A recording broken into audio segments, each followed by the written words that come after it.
So now we're going to add the delete functionality to our books project here. So to do that, it's pretty easy actually, because we have looked at get request method, the post, and the put request method, and delete is also very similar to those. So what I'm going to do here is I'm going to use .app.delete put request, and obviously I'm going to have my asynchronous Python function to delete the book, which will take a path parameter, which we'll be using to delete that specific book. Okay, so now let's begin. So what I'm going to do here is, as always, I'm going to create my let's say async Python function here, delete book, okay, which will take in the book ID just like the put. So we are specifying this specific book ID, like, hey, if this is the book ID, which is, let's say, it's book one, so delete that specific book. Okay, so, and just before that, we're gonna have our decorator here, which will decorate this specific asynchronous function. So at app.delete, we are using delete request method here, and we're gonna have our path parameter in here, which will be, as you guessed it, book ID, which gonna, by the way, this is a path parameter here, so we're gonna use the curly brackets here, and by the way, this matches the function parameter here, obviously, and we're gonna delete that specific book using that book ID.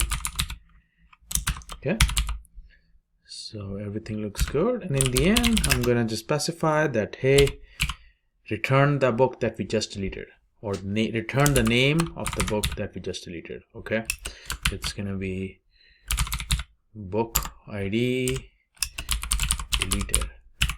Okay, so this makes sense. This F, by the way, means stands for Python formatting, and I'm specifying the book ID that I just deleted, and let's save it, and let's refresh our page here. Okay, let's collapse all this, and as you can see, we have this put request method here containing the book ID that needs to be specified for us to delete a book, and name of the function here is delete book. Okay, so let's see all the books we have for now. Let's click on try it out, click execute. As always, we should have 5 books here. Let's delete book number 3 here. Okay, so let's go back to our delete method, and I'm going to specify, and as you can see here, by the way, this is path, right? It says path here, so that means it's a path parameter here. In the put here, we had 1 path parameter here and 2 query parameters here. Just some extra information. Let's go back to our delete.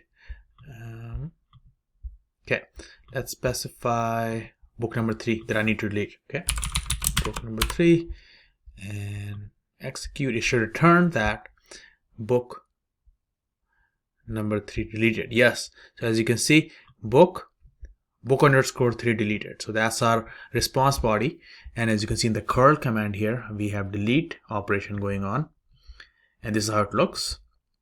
And let's go back to read all books, and the book number 3 should not be there.